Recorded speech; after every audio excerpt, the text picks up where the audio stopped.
Welcome to the MLB Slate Breakdown. I'm Jason Gilbo. With me is Brent Hine. Taking a look at tonight's 12-game MLB slates. A pretty solid MLB slate here. Some decent pitching options. I think there's going to be a couple sneaky offenses in here. And as always on bigger slates, not too worried about ownership. Yeah, there's a couple offenses I want to target. You and I were kind of talking about it beforehand. There's a lot of offenses where I want like one or two players from, and then maybe one that I really want to stack as far as like a very contrarian option. So it's going to be an interesting night, and I think outside of wind, we may be clear of weather. There is a couple cold weather games to worry about, but we might be clear. I mean, the good thing is we got, four West Coast games. We got a game in Puerto Rico. We're starting to at least push the slate a little bit more to the left side of the country where it doesn't rain. Yeah, that's definitely nice, and we have a couple dome games, and those should be safe too, assuming there's no like ice falling out of the sky and ripping the dome open. Yeah. Yeah, I would have thought that like a Josh Donaldson homer would have ripped the roof before a snow would. Yeah, probably so. Colorado, Pittsburgh here first. Chad Bettis taking on Trevor Williams. I think this is a good one-off spot here. I'm probably not looking to stack either side of these.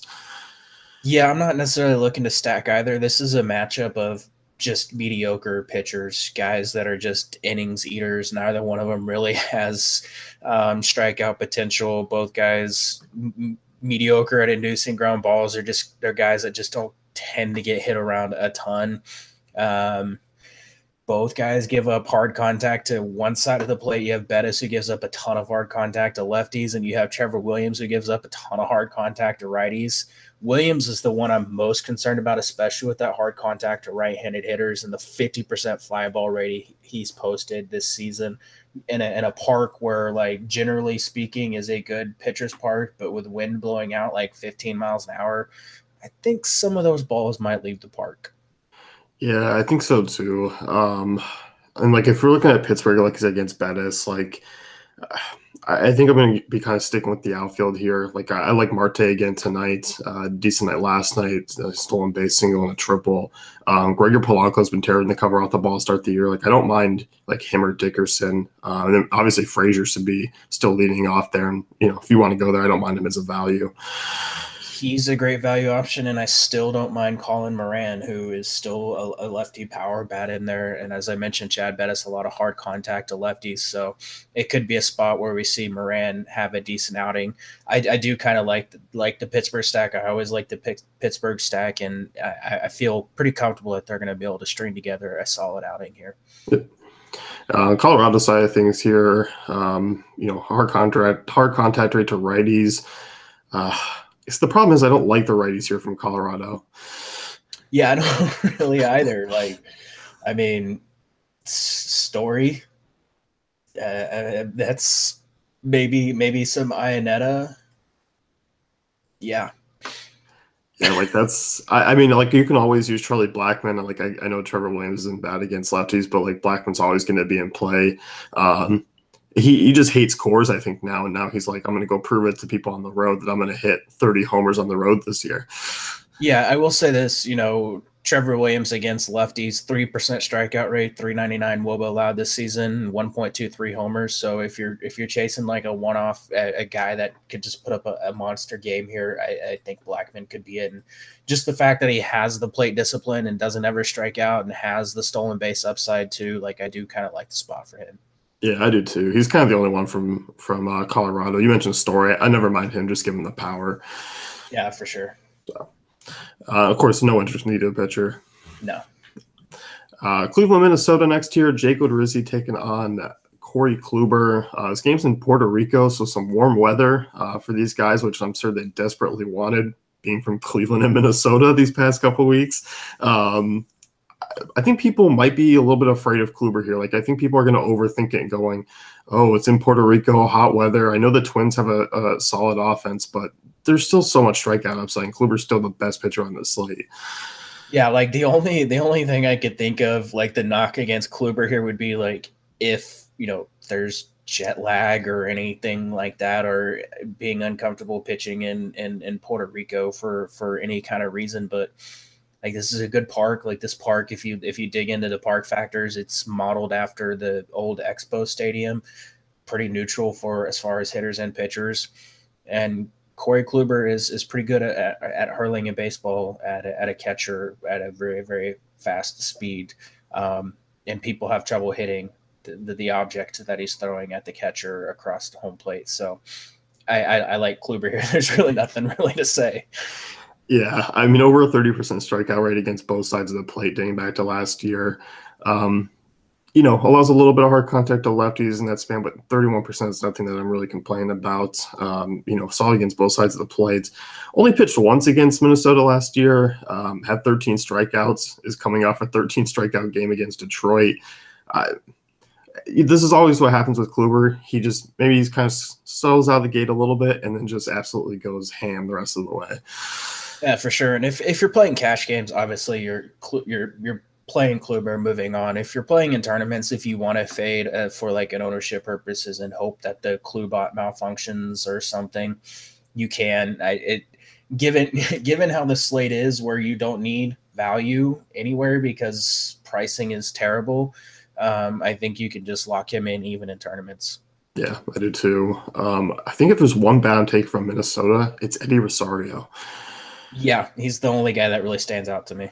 Yeah, he's just a contrarian one-off. I have much more interest on the Cleveland side of things here. Even with lefties, I know they usually like to target Odorizzi with righties being reverse splits guy, but still a ridiculously high, fly ball rate to both sides of the plate. You mentioned before, is this the real Odorizzi, or are we getting kind of fake Odorizzi here to start the year? Because he hasn't been bad. No, he's actually been solid so far to start the year. He had a great outing against the Orioles. Everybody's had great outings against the Orioles. He struggled against Pittsburgh. Had a solid outing against the Astros. I'm hoping tonight that the Pittsburgh Odorizzi shows up and we can stack against him. And that would, like, Jose Ramirez. I absolutely love the spot for him. He's been really good against Edwin Encarnacion in his career. He's held him to like a 167 average over 30 at-bats, but I do like Encarnacion. Yonder Alonso as a power option. Brantley, Lindor, any of these guys I think are in play if you're really wanting to stack and hope that Odorizzi, the real Odorizzi, stands up. Yeah, I mean, I like a Cleveland stack here. You mentioned Encarnacion, like BBP numbers not great. Obviously, pitching against them quite often, being from Tampa and Toronto. But Encarnacion, I mean, such power against right-handers. Obviously, Odorizzi, just ton of hard contact rate to righties. Home run potentials there. Like, Encarnacion is a true double home run threat tonight. Yeah, he is, and like, just given how that lineup's constructed, like, he has potential to put up a massive game. Yeah, and as also, like, with Indians, like, if you want to stack some of the lower end guys, I don't mind. I think Yan Gomes is an interesting home run potential guy too if he's behind the dish tonight. Just given Odorizzi splits, I know Yan Gomes is better off against lefties, but there is still some power.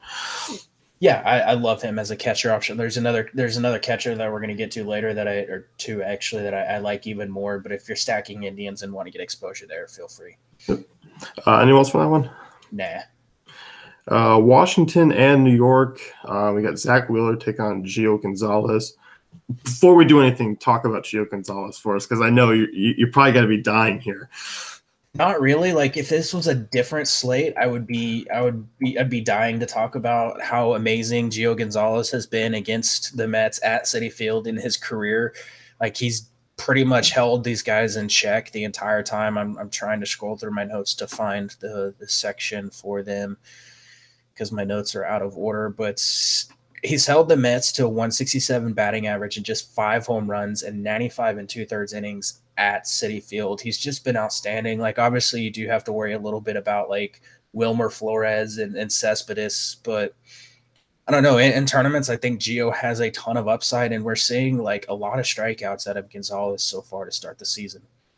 Yeah, I don't mind him here because I think a lot of people might look at maybe a few other guys in this range, and you get Gio at pretty low ownership because, like you mentioned, like there are a couple of bats to worry about on that right side. I'm not worried about any of the lefties, but they're probably only low out maybe 2 or 3. Flores, Cespedes, Frazier, even Cabrera, that's kind of who you got to worry about here. But I think Gio's interesting, like you said, tournament play. I think if people kind of gravitate more towards Alex Wood, I think Wood has a greater chance of getting shelled than Gio does. I do too, and it's really uncomfortable for me to say this because it was last week, his last start, when I was tilting Gio and talking about how chalk Gio always fails, but it's not chalk Gio day. So like I think we're fine. Even in that last outing against the Rockies, he still ended up striking out 7. It was just a little bit of walks and 2 earned runs that he gave up, but against this Mets team last time he faced them, 6 strikeouts, 1 earned run, only went 5.1 innings, wasn't able to get the win. Against Zach Wheeler in this matchup, I think he's in line for a win, and I think it's a great spot for him. I do too. And like you said, the only guys that I really maybe consider in tournaments here is probably like Frazier, Cespedes, Flores. Frazier, I think, especially right now, he seems dialed in, and obviously his numbers against lefties are spectacular. Yeah, for sure. And I will say this: yesterday, whenever I pulled the numbers, the Mets against lefties this season, 32.7% strikeout rate. Yeah, they were dead last in like most categories for some reason, which was kind of weird. Yeah, it is, especially when you have Wilmer Flores and Frazier and some of these guys that are generally good hitters against lefties. Yeah. Washington side of things here, they might roll out kind of another watered down lineup, but I still won't have any interest in Zach Wheeler, even coming off a good start. Yeah, he's coming off a good start. It was against the Marlins, so take that with a grain of salt. I'm leaning towards him being the guy that we saw last year where he really struggled against lefties, 38% hard contact, 22.5% home run to fly ball rate, almost 40% fly ball rate overall. A little bit of he did have some strikeout upside against them, posting almost 25% strikeout rate to lefties last season, but yeah, I want to have some exposure to Bryce Harper, who can hit home runs even when his bat is broken in two. It's pretty darn impressive. Like, he's an excellent option here. Matt Adams, if he gets in the lineup, Rendon, if he gets in the lineup, I like him. I like the Nationals bats here a decent amount. Yeah, I think they're going to get overlooked a little bit. Trey Turner hasn't gotten off to the best start. Obviously, if Rendon's in the lineup, I never mind him. He's always much lower than what people think he's going to be. I'm not worried about Harper's ownership tonight on a 12-game slate. I think narratives like, Harper's going to walk 4 times. These types of things start to get in people's heads on bigger slates. Yeah, I definitely agree with that. And people act like that's a bad thing for Bryce Harper to walk. Like, he gets on base. He has stolen base upside. So like you're guaranteed points if they're going to walk him 3 or 4 times. And then you have the potential for him to get a stolen base or 2 or get knocked in. Like, there's still a path to him putting up a very good game, even if he's not hitting home runs. Yeah. On Trey Turner, I'm still going to be playing in tournaments here. He's pissing me off too much for cash games, but tournaments, I like. The upside is still there. This guy just didn't forget how to hit. Still a solid guy at the plate. There obviously is that huge stolen base upside, especially with these Mets guys behind the dish. Didn't he do this in 2016 where he started off really, really bad and then just broke out and was just unstoppable? Yeah, he was under a 200 WOBA for April and then was over 400 the next 2-3 months. Yeah, so this is Trey Turner. We're used to seeing this out of him. So yeah, I do like the spot for him. And again, he's another speed guy with plenty of stolen base potential. And I don't even mind someone like Matt Wieters, who probably gets in the lineup. He had a down game yesterday against Jacob deGrom, but against Colorado in that series, he started smoking the ball. He had back-to-back games with home runs. Matt Wieters is very streaky, and when he gets on a hot streak, he's a guy that you definitely want to hop on. Yeah, and Brian Goodwin pinch hit last night. Could be potentially he's back in the lineup. Yeah, we could see a very interesting lineup today, especially if they don't want to roll out Michael Taylor or something. Which I don't know why you would right now, but let's move on. Texas and Tampa. You got Chirinos taking on Matt Moore. Another day, another dollar against the Texas bats here. Yeah, Yanni Chirinos. Thank you, DraftKings, for giving us a SP2 that is literally under 5K. He's 4,700. I don't know if people are going to catch on to the fact that he is basically a starting pitcher at this point. There's 75 pitches in 5 1/3 innings last time out. They're gradually increasing his pitch count. Dude has insane strikeout potential. He had 5 strikeouts in 5 innings, only gave up 4 hits. Against this Texas team that is now probably without Jerickson Profar, there's even more strikeouts available. Like, you're going to get maybe Ronald Guzman, who in 13 plate appearances this season has a 46% strikeout rate. Joey Gallo still striking out a lot. Robinson Trino still striking out a lot. Drew Robinson striking out a lot. Ryan Rua striking out a lot. Yeah, these guys strike out a lot. Yeah, there's probably going to be 6-7 strikeout potential here, and like a Gallo solo homer, and then you're looking at Chirino's probably picking up a win. Like if he goes in that 5th, 6th inning, and you know the Rays put some runs on the board, which I kind of expect them to here against Matt Moore. Obviously, Matt Moore I think is a better pitcher than Martin Perez, but Matt Moore is still not very good. No, he's not. And just looking at this is some of these guys have really, really small samples. So that size is like 7 plate appearances against right-handed pitching, but there's like 1, 2, 3, 4, 5 guys with at least 38% strikeout rate or higher against right-handed pitching dating back to last season. That's not good. Yeah. It's only Gallo and Beltre here for me if I'm taking one-offs. Yeah, and like Gallo's probably going to hit another home run. That's fine. Like, because if you're going to get Yonny Trinos at 4,700 pitching like 6 innings, 7 strikeouts, 1 earned run, yeah, that's still good. Yeah, definitely some big potential there. Race side of things here, I don't mind them as some one-offs. You know, they obviously are going to have some punt options like they did yesterday.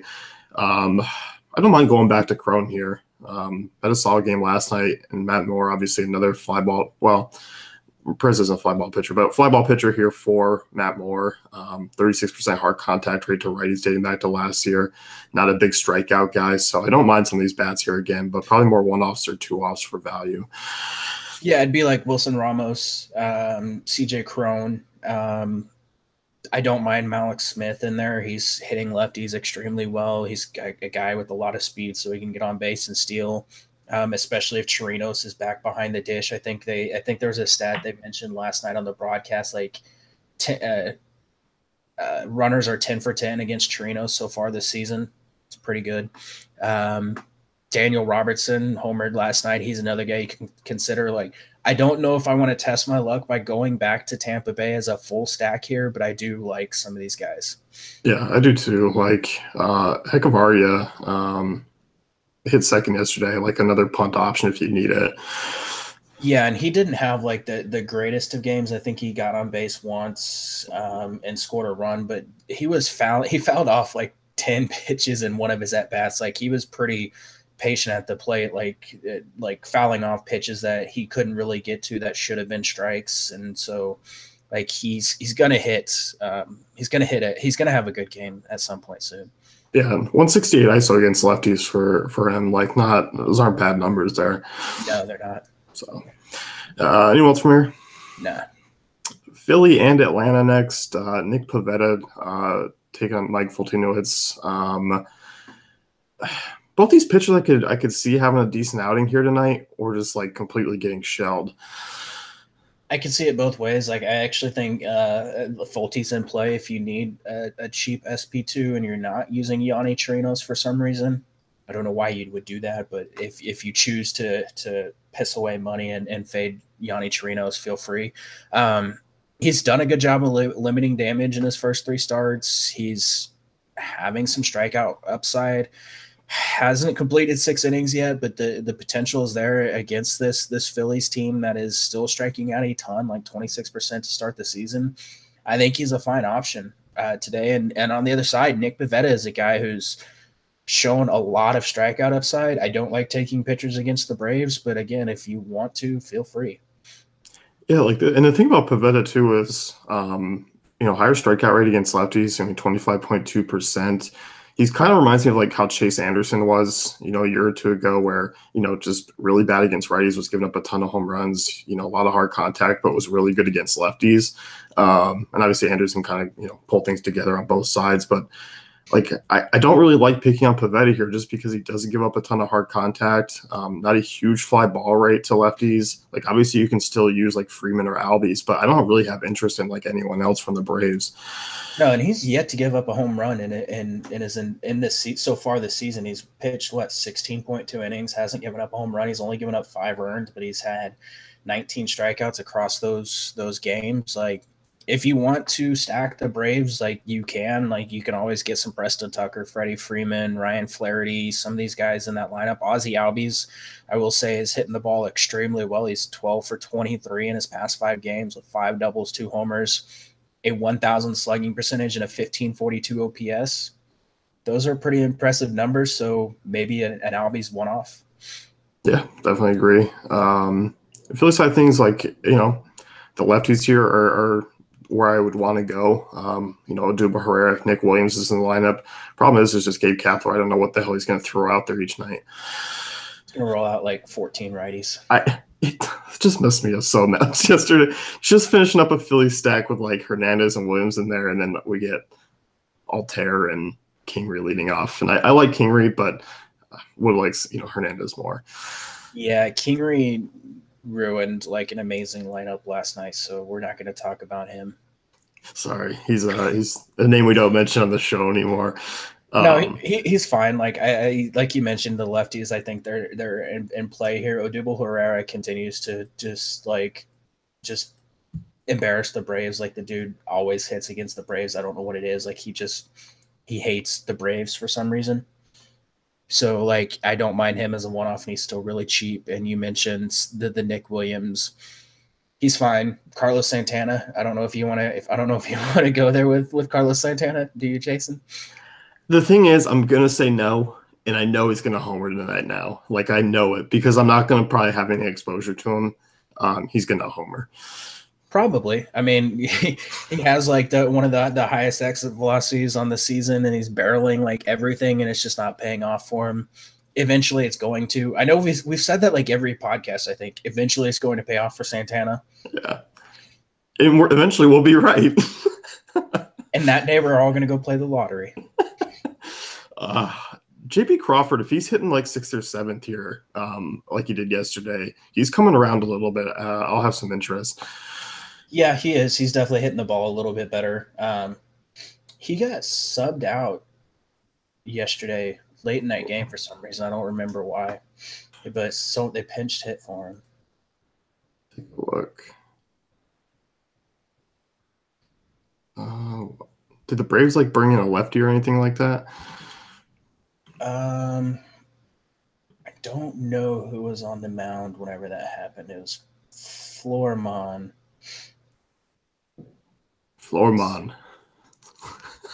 Let's see, because they brought it was trying. Let me go back.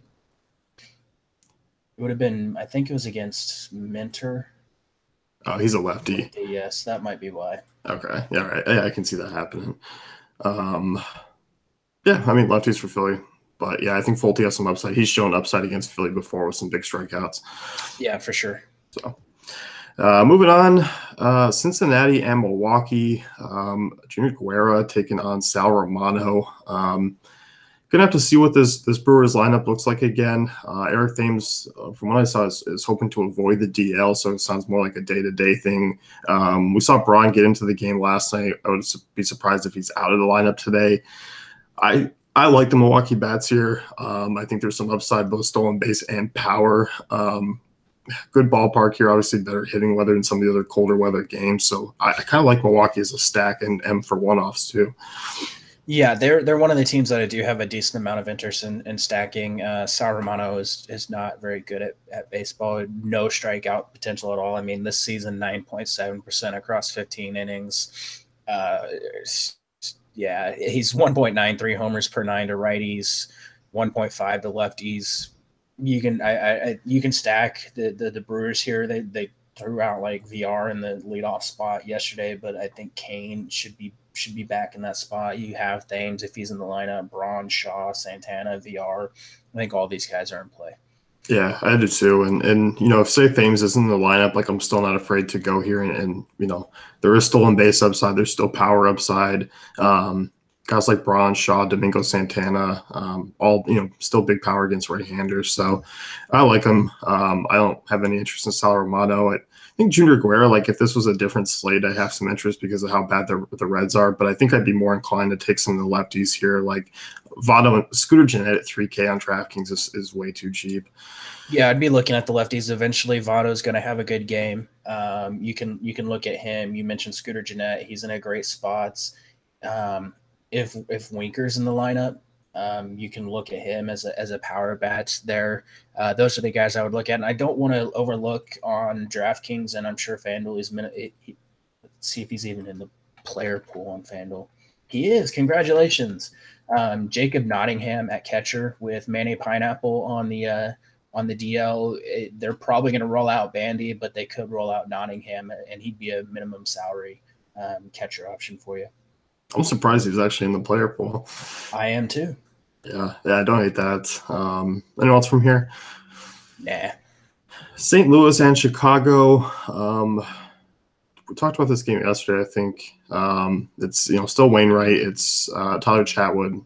If you're seeing anything else, it's wrong. Don't have interest in either of these pitchers yesterday. I don't have any interest in either of these pitchers today. But I think I'm a little bit more off the bats than I was yesterday. I'm still on the Cardinals bats. Like I still love the Cardinals righties against Chatwood.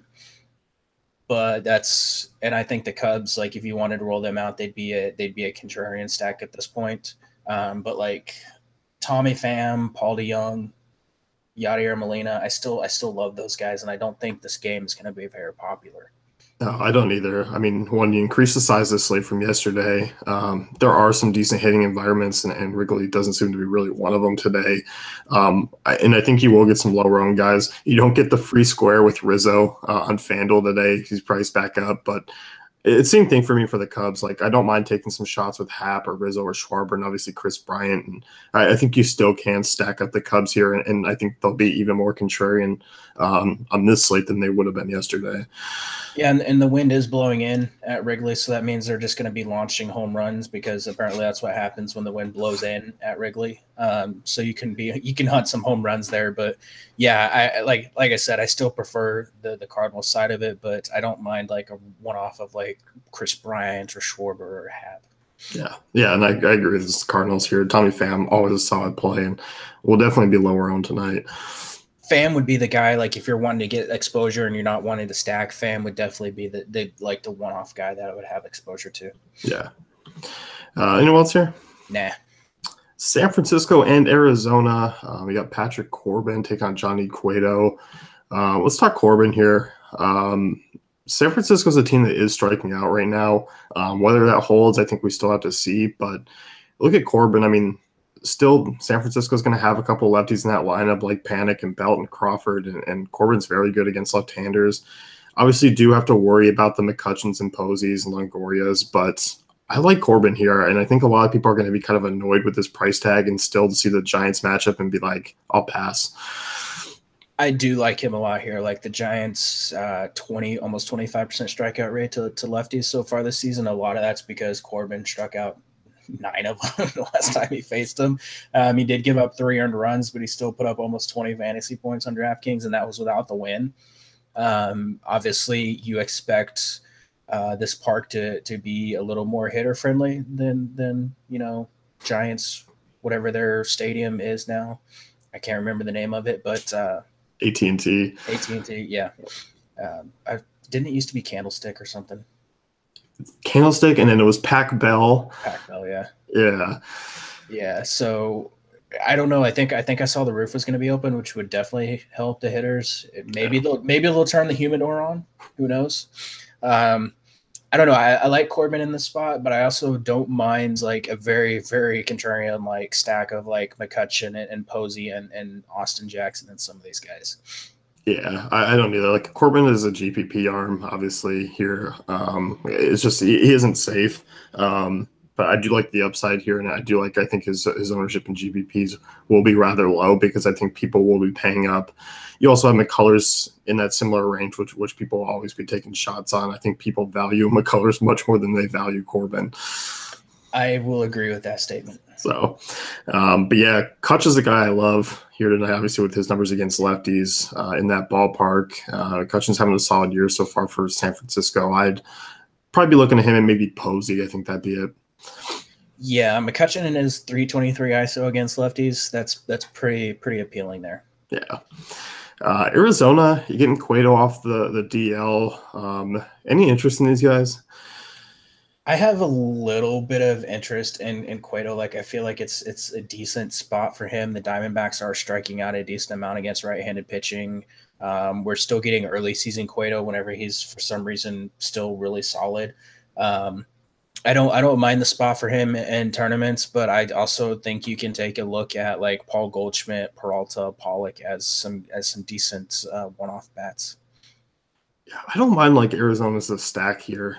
I think I'm stacking or just fading all together. But I think like Peralta, Goldschmidt, Pollock, and like even Descalso hitting, 50 of these there again is interesting because, obviously Goldschmidt and Pollock, they don't have the same advantage. Cueto is tough on righties, but 38% hard contact rate to lefties dating back to last year, 38% fly ball rate, 24% line drive rate. Like Peralta and Descalso are not my favorite lefties in the world, but I think there is some stacking potential here, especially if you can get Cueto out early.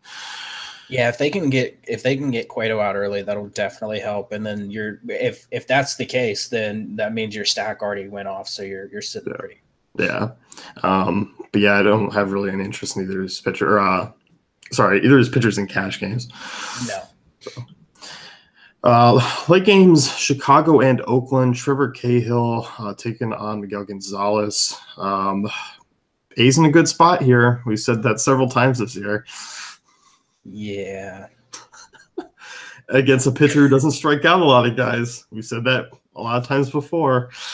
Yeah, Miguel Gonzalez is going to go like 8 innings, strike out 10, give up like 1 earned run. 6 balls to the track. Probably. Yeah, it's probably going to be a tilting night, but I think you do have to look at the A's here. Anytime you get a fly ball pitcher who doesn't miss a lot of bats, I think you do have to look. I don't care if your recency bias has led you off the A's and you're done with them and you're swearing them off and they're on your never again list, but there's still upside here with Davis and Olsen and Matt Joyce, and Jed Lowry continues to rake.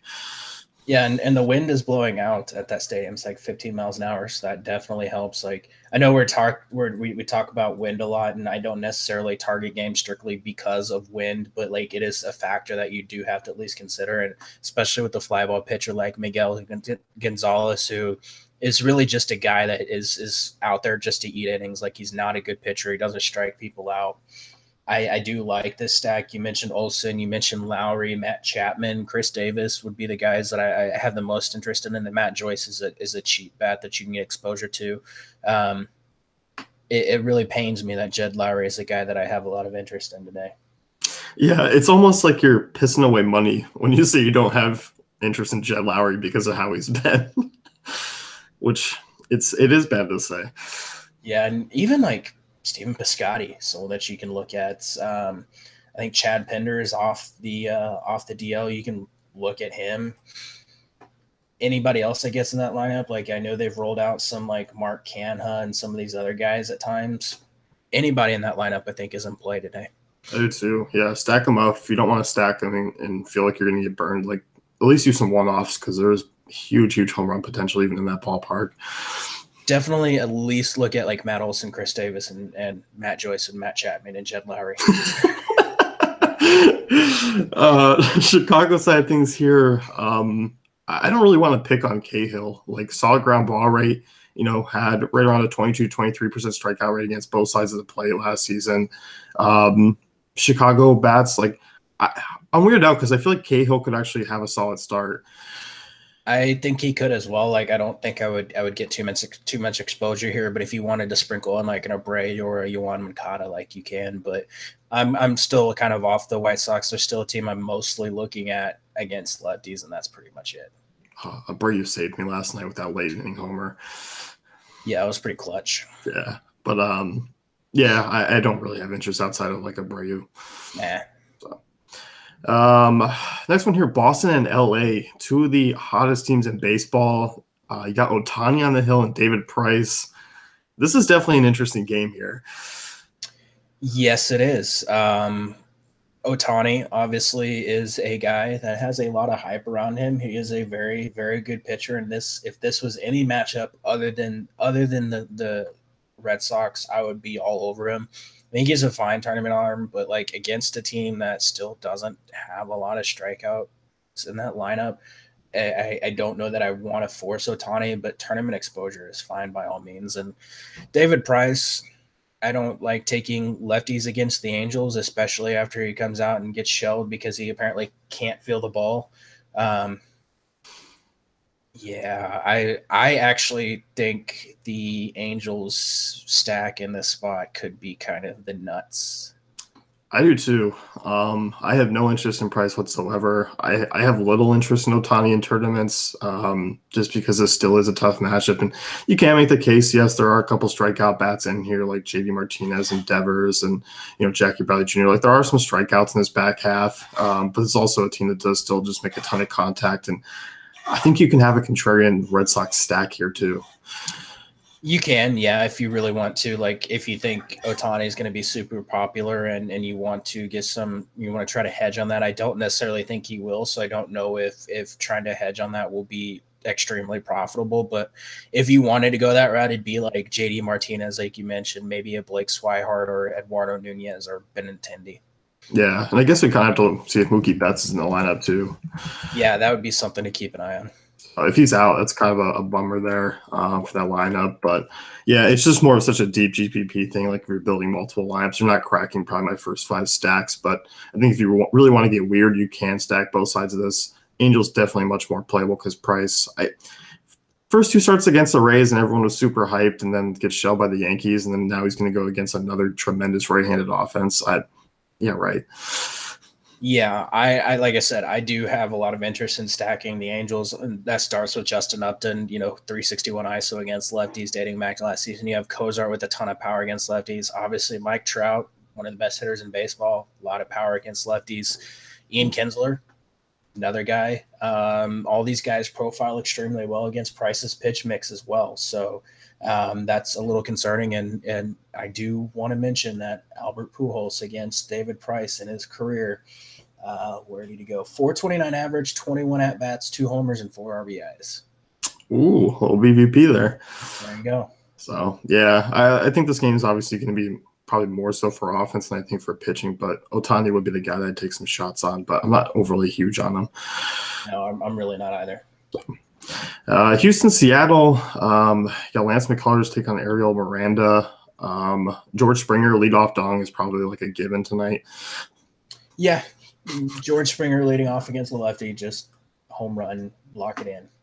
I like a Houston stack here. Like, obviously they haven't done much this year. They still didn't do much last night. It's been kind of a pieces here and there, but Miranda, 54% fly ball rate to right-handed bats, 32% hard contact rate, over 2 home run per 9 to right-handers. Like, I think you can get Springer, Bregman, Altuve, Correa here, like, with no problem. And I could be loading up in a stack here and probably get them a little bit lower owned for a late night hammer. I don't know. I think Houston still has that appeal. Everyone's just like locking Houston in and stacking him every single night, expecting him to go off. So I think they'll be an extremely popular option, which is fine. You can be contrarian in other places if you're really dying to. Like I said, I love Springer in the spot. If you want to roll out Correa, Bregman, Altuve, feel free. I mean, they're in a good spot against Miranda, who, as you mentioned, against right-handed hitters is really, really struggled dating back to last season. But I don't think you're fooling anyone as far as like ownership goes with them. I mean, I think Springer's obviously going to be the highest owned, but I don't see a ton of people going with like a Bregman. Altuve might get some love, Carlos Correa, but I think if like people are kind of starting to trend downwards as far as stacking Houston because they've obviously been in some good spots against some bad pitchers and they've failed to do much. And I don't know, and still like you can even work game like a Marwin Gonzalez or Gurriel if you want to kind of push one more contrarian guy into that lineup. Max Stassi would be a name to keep an eye on. Yeah, so I mean, I think you can still get contrarian. I think Springer's still the higher owned guy, but I don't think anyone else is going to be like crazy high owned on this slate. We will definitely see. So, Seattle side of things here, I don't have any real interest as far as the bats go. people are going to love McCullers here. I don't mind McCullers and GPPs, but I'm not super excited just given the fact that I don't know. I didn't like what I saw in that last game from him. He was throwing like knuckle curve after knuckle curve trying to hit the strike zone and couldn't do it. The issue with McCullers is one is price. He's like almost 10K on DraftKings. He is, what is he on FanDuel? He's 8,600. At FanDuel, he's more in play. The problem is this guy just doesn't go deep into games, and that really hurts his upside. Like, I mean, he's 5 1/3 is the deepest he's gone this season. He still has a lot of strikeout upside. That's a little bit limited by the matchup against the Mariners team that doesn't strike out that much, but he's not a guy I think I would be looking at tonight. Like, there's just better options. I think so. I think if he was like another grand cheaper, I'd be cool with it. And I think on FanDuel, he is much more in play because he's walking guys. I think there will be a few hits here and there. This is a good Seattle team. You're obviously getting Nelson Cruz back in that lineup, adds a little bit more depth. But even the back half, like Ishiro's back there, not a guy who strikes out. Vogelbach's a dangerous lefty. Like, I don't have any appeal from colors. And Vogelbach is starting to hit. Oh my God, that bomb he hit was insane. When you're as big as him, you're going to hit some really, really, really far home runs. Yeah, that was wild. I wonder if MLB has pulled down that video yet and not allowed anyone to see it. Probably. I'm sure I've retweeted something about MLB like with GIFs or something, and I'm probably going to get my account banned. Yeah, they're going to shut us down. Do you have interest in Seattle bats at all? I don't mind like a Nelson Cruz or Robbie Cano or Dan Vogelbach, but I'm not like forcing any of these guys in my lineup. No, not either. Last game of the night's here, Alex Wood taking on Brian Mitchell. I like Dodgers bats here, and really quite a bit of them. Yeah, Brian Mitchell, newsflash, not very good at pitching. No, he's not. Ground ball guy, that's the only thing that kind of he really has going for him. Doesn't miss a lot of bats. 34% hard contact rate to lefties. We were looking at Petco park factors, before. It's not awful. It's pretty much it's middle of the pack. It's pretty much neutral when it comes to home runs. You do get, I think it was doubles for lefties, where it's a pretty a good part for left-handed doubles, and righties can hit triples pretty easily in that park. But I don't really care that much, for being honest. Like, there's still potential for Brian Mitchell to just get like beat around. Like, even if these guys aren't hitting home runs, like RBI doubles count for points. Stuff still counts, and it still adds up. Yeah, Petco's 8th in runs for park factors this season. That doesn't surprise me. No, it doesn't for me either. And like, their offense is obviously doing well to start the year. Villanueva just continues to rake, like another homer last night. Alex Wood, like, I still worry about here. Like, I like him because I really like that price tag on him, but like, I do worry still. And I don't worry about the Padres, but like Perella and Renfroe and Villanueva, like, these guys are mashing lefties. Yeah, and this is a Padres team. Like, everyone's like, oh my God, the Padres strike out so much. They're 22% against lefties. They're like the 8th best offense in baseball against left-handed pitching this season. Like, Alex Wood still has plenty of stuff. The velocity downtick is a little bit of concern. But like, he should be over that food poisoning that plagued him against the Athletics. He's a fine option. I still think you're still better off just going with like Kluber and Chirinos. But if you want to get cute and roll out Alex Wood as a mid-range option, feel free. Yeah, like, he's a GPP guy. I won't be going there in cash. I think your cash is kind of solidified with like Kluber and Chirinos. Yeah, it pretty much is. So yeah, GPP arm here. But the 3 names I mentioned, I will go with as one-offs here against Wood. Villanueva just continues to hit the ball really hard and really far. Another home run last night. He's facing a lefty again.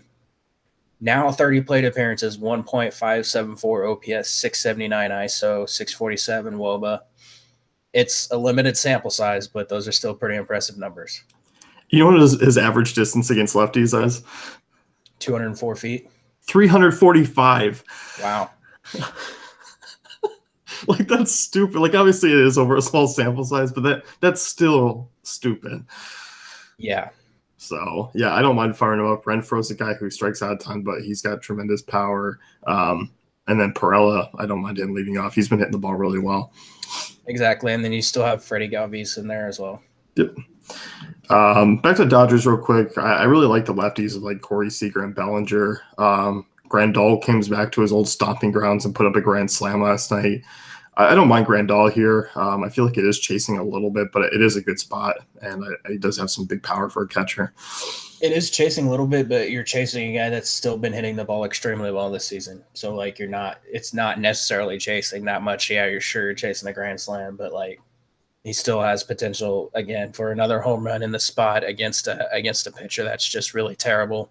I like Bellinger, like you mentioned. Seager, I wish he would start hitting the ball because he has been pretty awful to start the season, but I don't mind rolling him out there either.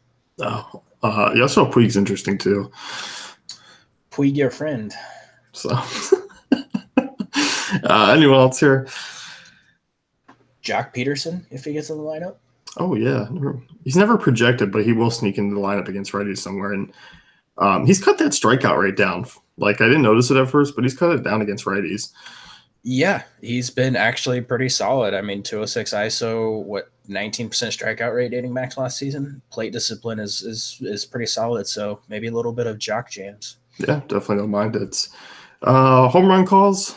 What you got? Matt Olson. And Springer leading off versus lefty. Come on, man. God. I thought like Olsen was like not that he was gonna be super popular. I thought you were leading off with him. I was like, all right, Springer. Shit. I'll take Justin Upton. And then I'm gonna go crap. I'm going Kyle Schwarber. Contrarian. I'm going for 2 days in a row because I hit Crone yesterday. So yeah, he did. Yeah, when you keep stealing the good guys, I mean that's what happens. So that's it for us. You can head over to dailyfantasycafe.com, check out all our tools and content, and we'll see you guys tomorrow. Good luck tonight.